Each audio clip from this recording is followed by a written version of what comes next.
Ang nagbunyag sa pangalan nga La Victoria Heights, our very own board member Ri Babaylan Buisan. Siya yung nag-una dinhi.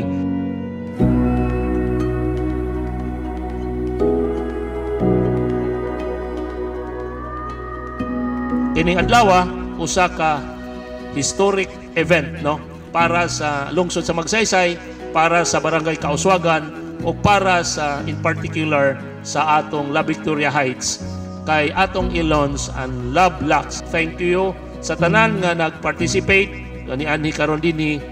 Layo gamay ang La Victoria Heights, but duol sa kalampusan kung magkahiusa ang tanan.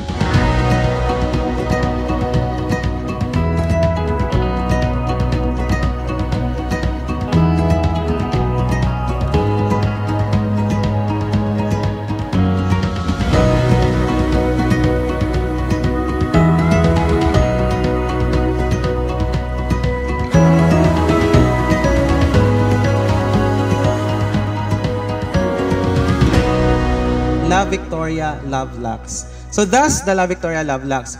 Basically, this is a new attraction of the municipality of Magsaysay in order to invite tourists nga gusto nga mag romantic tourism in Magsaysay. It signifies true love and forever love.